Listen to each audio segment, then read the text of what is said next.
Hey everyone, I'm Nicole Sellars, and welcome to the first episode of Driven by Detours, where we share inspiring stories by inspiring people.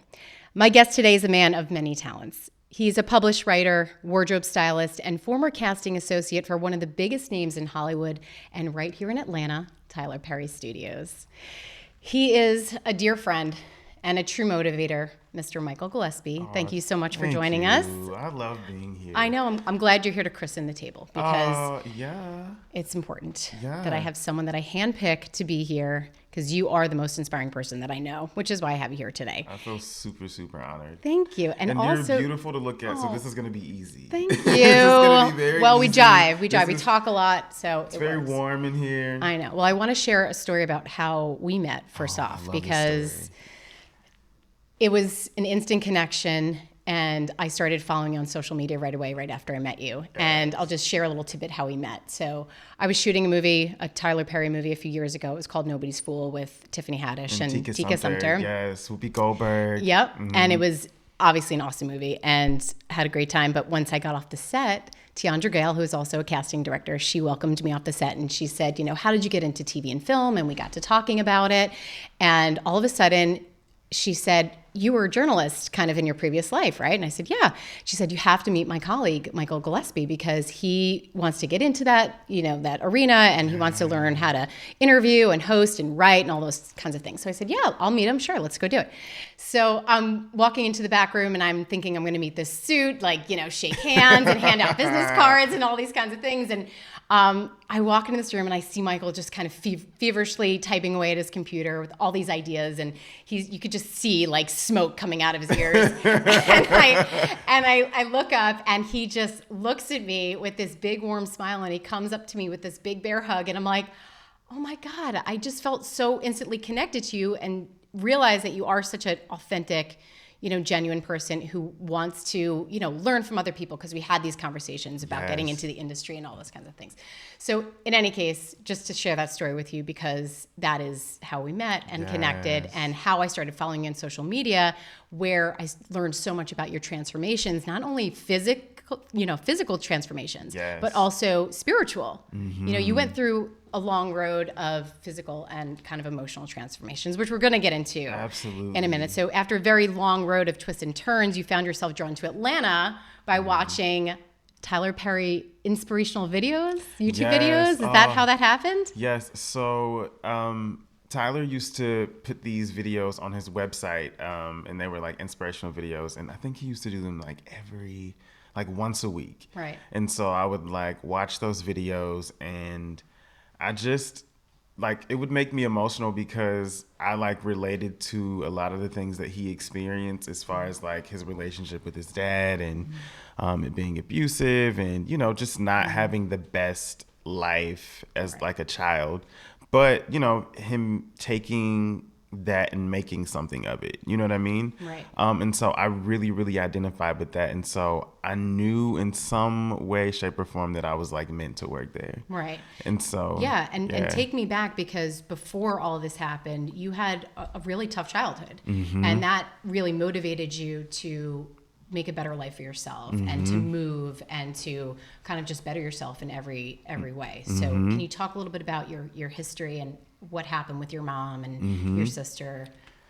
Yeah. First, I want to say life is a continuous journey. I don't ever think that we will arrive to a certain place that we're finished doing the work. Right. It's a continuous journey, and so it's continuous searching, it's continuous opening yourself up and being willing to learn and have experiences so that you can grow, you know what I mean? And so I look at the experiences from, my childhood with my mom, and her situation with her husband, and he was abusive.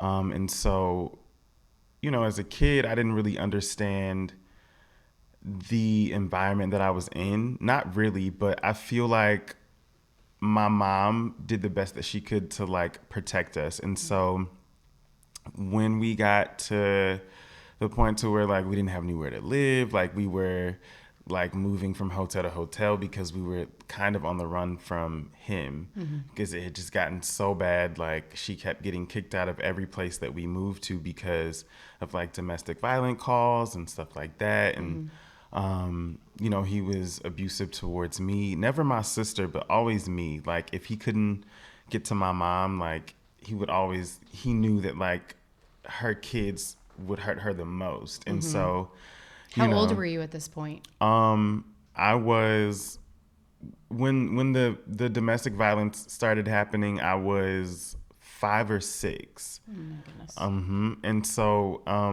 we didn't get away from it until I was 8, and my mom died right before my 9th birthday, or right after my 9th birthday. Yeah. Now, obviously, it's a very emotional thing to go through as a kid.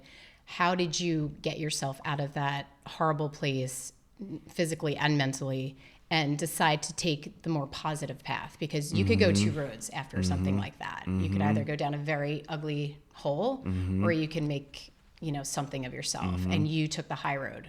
What led you to take that road? I think I did at first go down like a darker road. Maybe not as aggressively. I think I'm glad it happened when I was younger. Like it made me very like angry.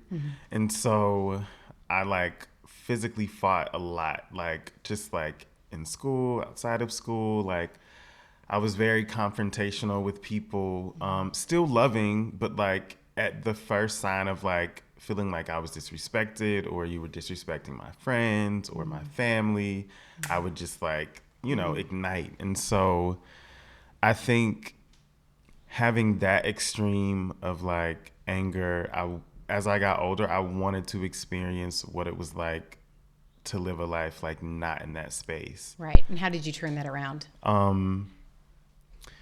Ooh, that's a good question. So, well, you went to culinary school. You I got a did go to partial culinary- scholarship. Yes. So after I graduated from high school, because when I was like in my junior year, I got kicked out of my dad's house.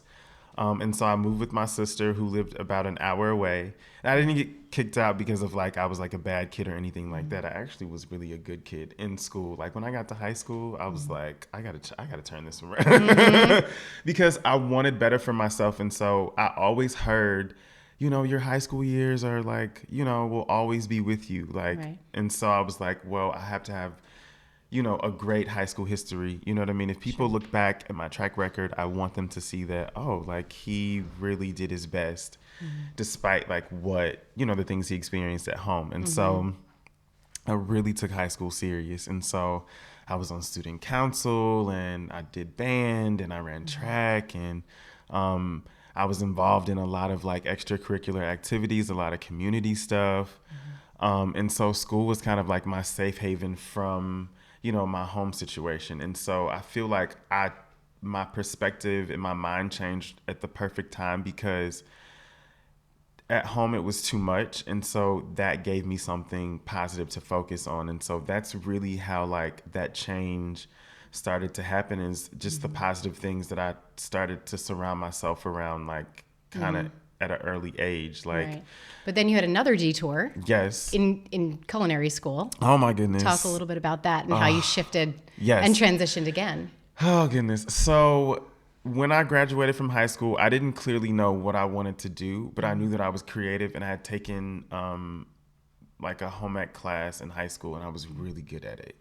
And so I went to culinary school, but it wasn't easy, like, because I didn't live with my dad. I had to show or prove that I was like emancipated from him. Right. So I didn't go to college right away. Like I had to like jump through all these hoops, and I had to like get people to write letters, and had to get my teachers to write letters to prove that I hadn't had any contact with him. And it was this whole big ordeal.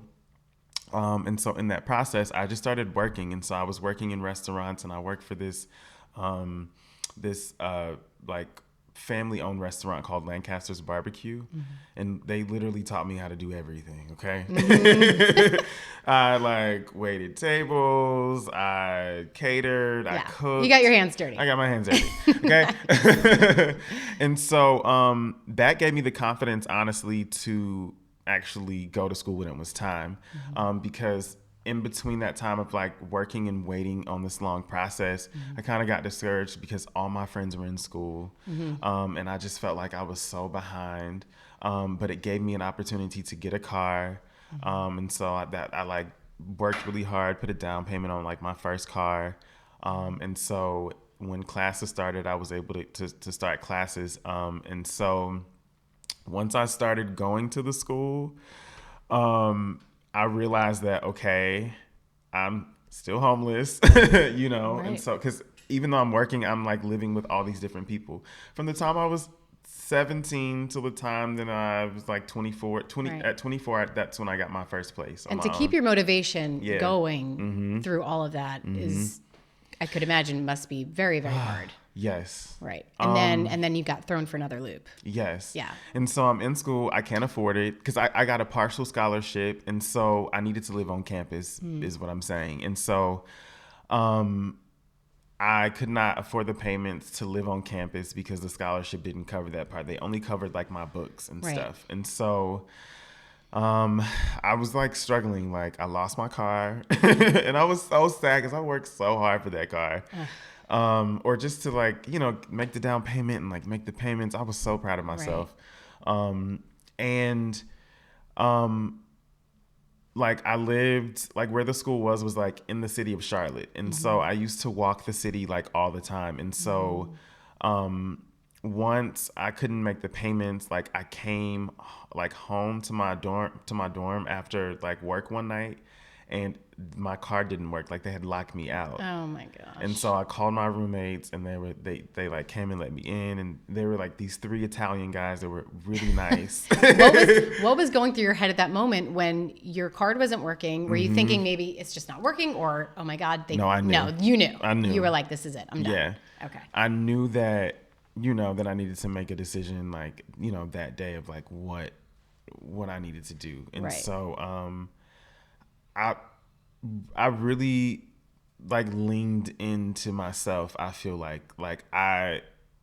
because I don't think I was allowing myself to be sad about any of the things that I was experiencing, or I allowed myself really to feel any kind of emotion that I felt like would keep me from moving forward. Sure.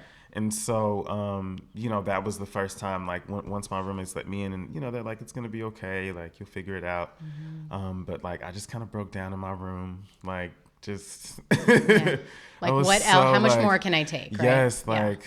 I was like, I don't know what to do. Like, this is, like... And then you had that lot. aha moment when you were walking the city. Yes. And you saw so, the commercial shoot. And so the next day, I was like, I just kind of got this, like, internal...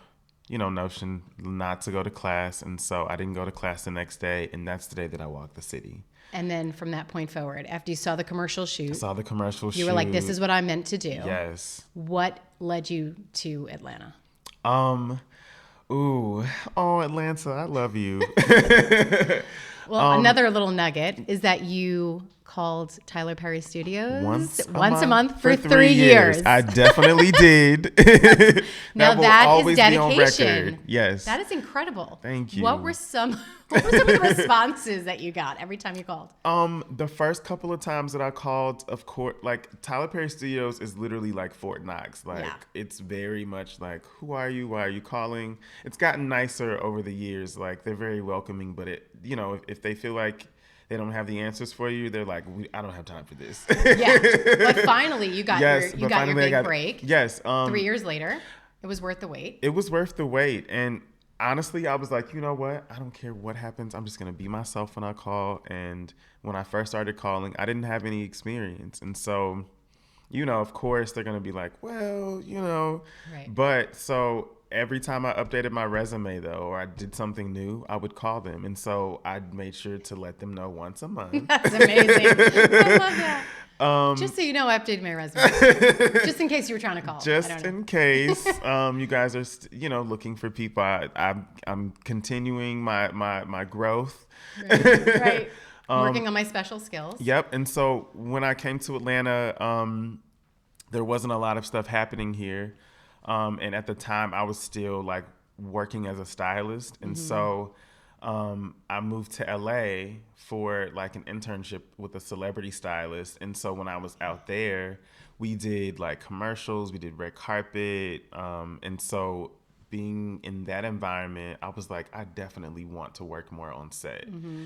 And so I realized at the time that like maybe styling was the vehicle to show me that like, this is where I'm meant to live. Right. You know what I mean? Right. And throughout all of your experiences and working with actors and sitting in the casting room, what is some advice for actors? Like, what makes them memorable? What makes you want to call them back? Because as actors, we have no idea what you guys are thinking. Like, we're just going in on a whim and praying that it's what you guys want. Yes. So what are just some tips for actors? I just feel like you just be yourself. Like, to me, trying to impress somebody is never authentic. I think just being yourself, and if they like you, they like you. And if, you know, they don't, that's fine. Like, there's going to be somebody that likes you for a role or whatever. You know what I mean? Like, I feel like actors have to take less pressure off of themselves of feeling like they have to be so impressive. And honestly, if you do good work, that's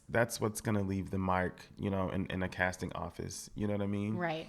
And now let's talk about your vision board. But we love, okay. Tell me. I want to hear it all. We love Starbucks cards. Oh, okay. See, that's a good little tidbit. Honestly, okay, like not even in like a lot of actors have no idea of this little ego trick. kind of way. So, yes. So is it frowned upon, or do we like getting little unique gifts from actors just to be memorable?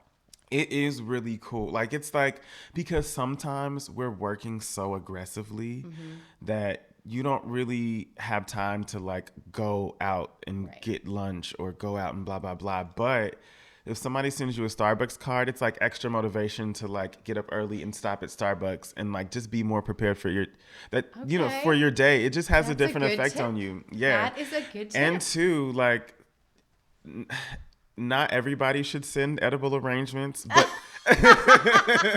just so you know, we really like fresh fruit.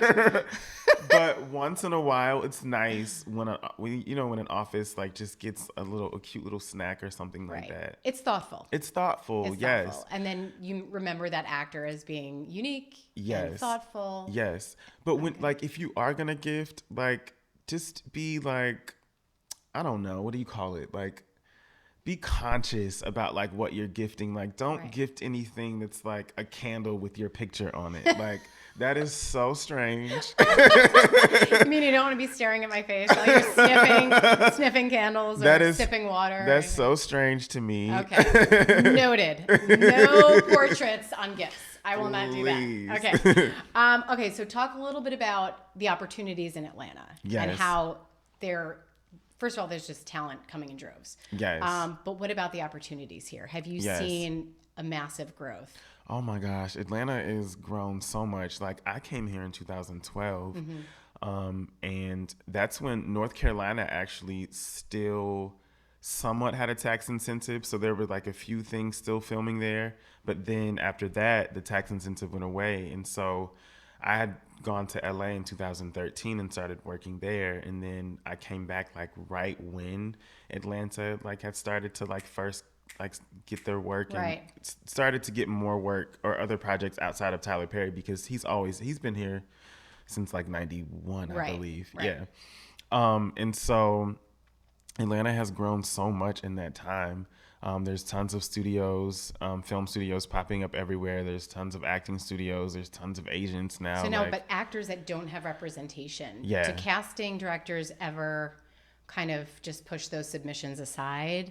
Or, I mean, for the actors who are coming here, they don't have representation. They're looking. Should they just self-submit Actors Access? I think that because Atlanta is still such a baby, like, yeah, I definitely think that you should still submit. But at the same time, like, also working on like indie films, like try to get some student films, like, you know, some theater shows, like do some improv, like just build your resume. Build your resume, because that's what's really going to help you. Because it's hard to, even if you don't have an agent, if we look at your resume and see that, oh, this person is still working, and trying to do staying things. in the loop. Yes. Even And though training. they in training, even though they don't have an agent yet, like Right. that looks really well to us. Okay, so going into the new year, everyone has goals, but a lot of people don't have the focus. Yeah. Talk a little bit about your vision walls, because my I know you're baby. all about vision walls Yeah. and how they've helped you. Oh, yes.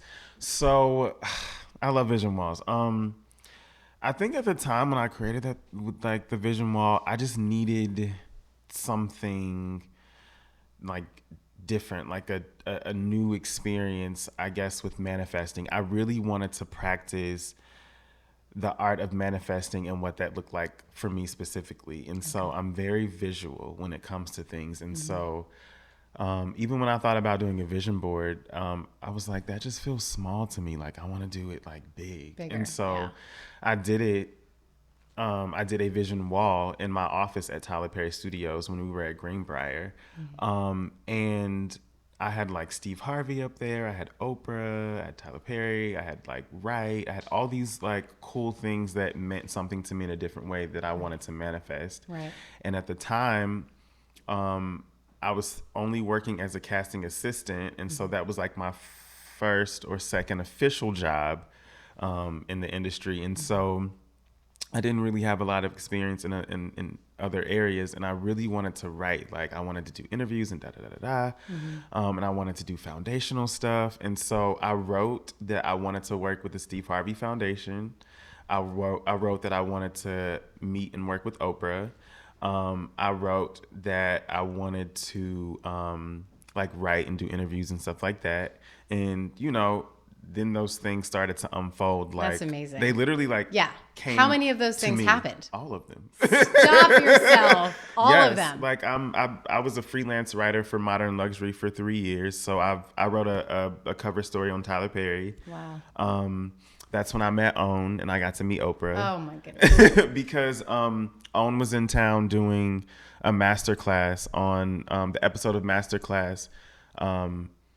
I met them that episode when they were in town shooting that for him, the most recent one that they did on Tyler. That's amazing. Yeah. So how often do you do them? Do them every few months, every 6 months, every year? I've transitioned more into wanting to do more like behind the scenes producing and writing and content creating and character development and storyline development. Okay. And so my focus has now been, working for a network or working for a network executive. Like I really want to be in the room where, they're looking at the script and they're saying, okay, this is what makes this script good, but like we need it to be better. Okay. Like I want to see what those notes are like. So in 2 years, where do you see yourself? In those offices. In those offices. Put that right up in your vision wall. In those offices. It's going to happen. Creating content, coming up with incredible ideas and putting it out for the world to see and be affected and influenced by. So what are some of your words to live by? Be yourself.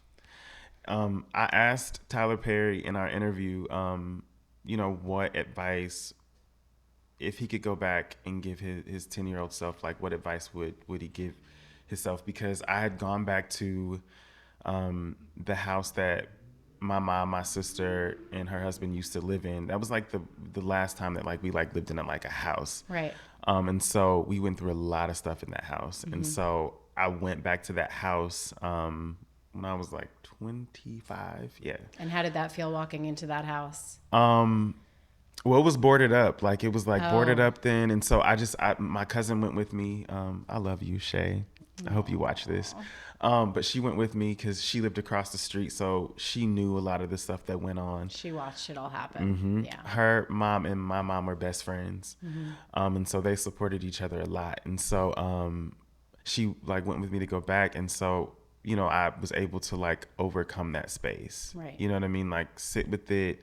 Feel those emotions, like have those memories. Because you had bottled them up for so long. Yeah. And how good did that feel to get that out? It felt amazing. And then so I feel like everything happens for a reason because, that inspired me to ask him, ask Tyler, if he could go back to his, and give himself advice at 10, what would he give himself?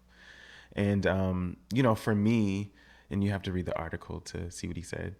But for me, you know, I would go back and tell my 10-year-old self to, you know, be yourself. Like, it's okay to be who you are, because that is where you discover from. It's hard to work from a place of like misidentity. And when I say misidentity, I mean, you know, identifying with things that are outside of yourself, like, you know, things that you do because other people tell you should do it, or because somebody expects you to do it, or, you know, if it doesn't feel right and stuff like that. And so trust your gut. You got to trust your gut and honor what you feel is best. Right. And, you know, I think that is why Tyler is so successful, you know, despite what people say about like his work and things like that. Like, I feel like, you know, even if he is not the creative that is meant to impact, you know, the world as far as like his stories for everyone, but I feel like, you know, he does write for a specific audience and they love it. But I feel like for me, what gravitated, you know, me to him is, you know, despite what everyone says, you know, he still goes with his gut. And, you know, I feel like up until this point, his gut has led him, you know, to what we see now. And, you know, everyone has areas to grow in. And so, you know, my hope is that he continues to grow as well as, you know, I continue to grow. And what does success mean for you? Because you have been so successful in so many areas, but I know, at least for me, you know, it's not, you know, money and fame and like all this stuff, but it's how fulfilled you are creatively and how you're loved and things like that. But for you, what does success mean? It literally means those things. Like, it means being full. And, you know, I feel like it's individual. And it's not something that can be defined by a physical thing. Like, to me, it's something that has to be felt. You know, at the end of the day, like, when you are successful, it's more of a feeling than it is an idea or something physical at the end of the day. Like, it's something that you feel in your gut, like, I've achieved, and, you know, I'm happy, like, where I am. And so I feel like success for me is honing in on that feeling and letting my environment, you know, reflect that. Right. Thank you so much for joining us. You are truly an inspirational person and a dear friend, and I will continue to follow you on social media. And if anyone else wants to follow you, where can they find you? Yes. Okay. So I am on Twitter at Gillespie.official, and that's short for Gillespie.official, which I am on Instagram, which is GILLESPIE.OFFICIAL. And we will definitely put that up on the screen, no doubt. So no fear, we will do that. And all of you guys can follow me on Instagram as well at The Real Nicole Sellars. And we will see you next time on the next episode of Driven by Detours. This is where we awkwardly laugh. Oh, be real! Yay! Cheers! No, we have to cheers. All right, and got